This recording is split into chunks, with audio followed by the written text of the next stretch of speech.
Hello everyone. आज हमारा birthday है ना, तो ये आज हमको मिला है। देखिए, बर्थडे की खुशी की गिफ्ट।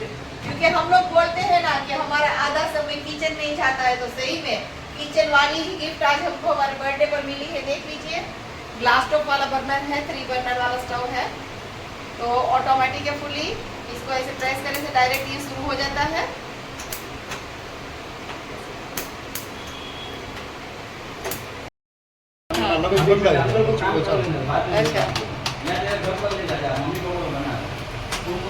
કેમ કે પછી સેલ ને એવું બધું બદલવું હોય ને ત્યારે કેવી રીતે થાય ખબર સેલ બદલવા પછી આનું ઢાંકણું ખોલવાનું. હા, બસ આમાં સેલ આમાં નાખેલો જ છે. અચ્છા, નાખેલો આવ્યો છે. કંપની નાખેલો જ છે. ઓકે, હા, ઓકે, ફાઇન. એમાં આ પાછળનો ભાગ છે ને એ સ્પ્રિંગ બાજુ આવશે. ઓકે, બસ આટલું જ યાદ રાખવાનું. પછી આ ઢાંકણું બંધ સમજાય. કઈ છે ઈઝી કટિંગ છે. આમ તો અમારે બીજું આ ને તો કઈ ખોલવાનું ન હોય. ના ના, આ લવિંગ બદલાવે ત્યારે મારે ખબર પડે. તમારે કઈ કરવાનું નથી. અમારે કઈ જરૂર ન પડે. એટલે એ લવિંગ મને ખાલી આપી દેશો ને, એટલે હું એને સાચવીને રાખી દઈશ. બરાબર.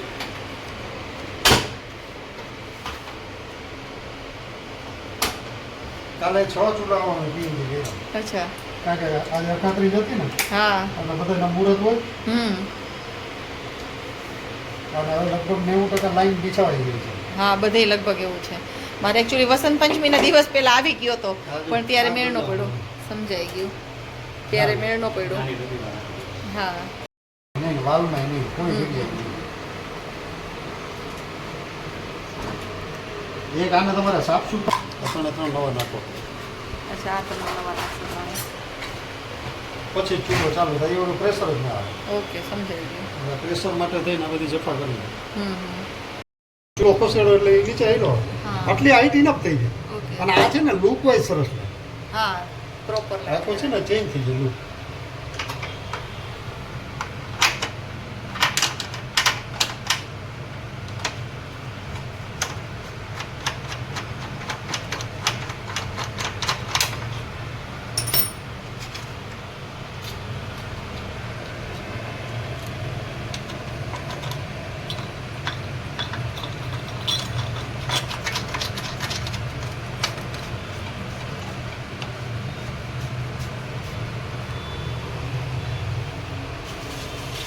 હવે પ્રોપર હાઈટ થઈ ગઈ. તમારે સાફ સૂફ ન કરવું ને તો ઇઝી પડે. હા, હવે થઈ ગયું. સાફ કરવામાં હાથ નીચે ઉતરી ગયો. બરાબર. ઓલો સાવ નીચો હતો આટલો.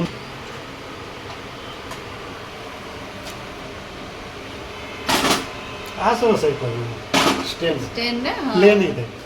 ઓમાં છે તે ખૂટાવાળા આવે. આ ખૂટા વગર ખૂટા વગર. સીધા ફિક્સ બેસી. फाइनली नया गैस का जो चूल्हा हमने लिया है वो हमारा शुरू हो गया है. आना ऊपर આપણે બનાવીશું ચૂરમાના લાડુ. નવા ગેસનો ચૂલ્લો તૈયાર થઈ ગયો છે.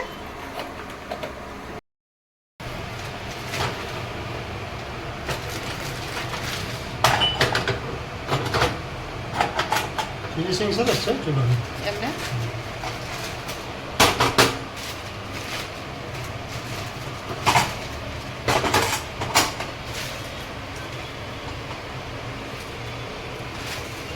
પેલા ઓલું ફિટ નથી કરવું શું ને ઓલા સ્ટેન્ડ નીચે ના. છે ને એટલે 1000 રૂપિયા ભાવ વધી છે. એ હા, ઓટોની હિસાબ ભાવ વધી. એવું છે. સાદો હોય ને તો એટલો ભાવ ન હોય. સેલ થયો, સેલ નાખવો પડે. ના સેલ નાખેલું છે. એટલે સેલ નાખેલો હતો. એના અંદર નાખેલો આવ્યો હતો સર. થઈ ગયો.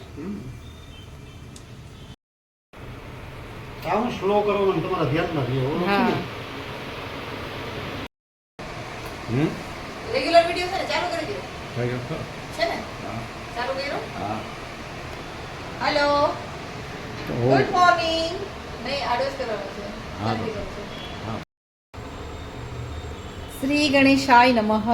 ગણેશજીનું નામ લઈ ગેસના ચૂલા ઉપર પહેલી વખત આપણે મીઠાઈ બનાવીએ. એટલે આજે ચૂરમાના લાડુ. આ ઘી ગરમ કરવા મૂક્યું છે. આ તૈયાર થઈ ગયા છે લોયા. અને આપણે એને ફ્રાય કરી લઈએ. પછી મિક્સરમાં એનું ચૂરી બનાવી, ગોળનો પાયો કરી અને સરસ મજાના ચૂરમાના લાડુ ભગવાનને ધરાવશું. આ થઈ ગયું લાડવાની પાયો તૈયાર. ગેસ કરીએ બંધ. ચૂરી પણ તૈયાર છે અને હવે એમાં આપણે આ ઘી અને ગોળ જે પાયો બનાવ્યો છે ને એ મિક્સ કરી દઈશું. આમાં એક જાયફળ ખાંડીને નાખ્યું છે અને આ ખસખસ છે. બસ એનાથી વિશેષ આપણે બીજું કંઈ જ નથી નાખ્યું આજે. અને આપણે લાડુ વાળી લઈશું. આજે પ્રોપર આખી રેસીપી ને બધું નહીં દેખાડી શકું કેમ કે કામને એટલું બધું મોડું થઈ ગયું છે. આ નવો ગેસ આવ્યો એટલે આજે સૌથી પહેલાં લાડુ બનાવ્યા, પછી હવે દાળ ભાત શાક બધું જ બનાવવાનું બાકી છે. થેન્ક યુ કે તમે મને આટલો સપોર્ટ કરો છો. આપ સૌના કારણે આજે મારી ચેનલ ખૂબ સારા વ્યુઅર્સ પર આવી ગઈ છે. Thank you very much. Stay connected. આપ સૌને મારી વિનંતી છે કે મારા દરેક વિડીયોને આપ વોચ કરજો, ફૂલી વોચ. ઓકે. અને જો નવા વ્યુઅર્સ તમે જોડાયા હોય તો લાઇક શેર અને સબસ્ક્રાઈબ કરવાનું ભૂલશો નહીં. ચૂરમાના લાડુ તૈયાર થઈ ગયા છે. હવે આપણે એમાં ખસખસ બધી ચોંટાડશું થોડી થોડી.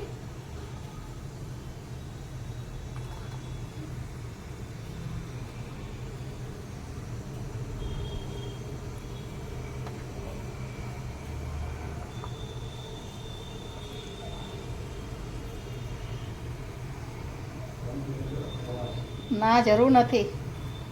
થઈ ગયા ચૂરમાના લાડુ તૈયાર. સાથે સાથે દાળ પણ બની ગઈ છે. આમાં શાક થાય છે, ભાત પણ બની ગયા છે. થોડી જ વારમાં હવે થાળી પીરસશું.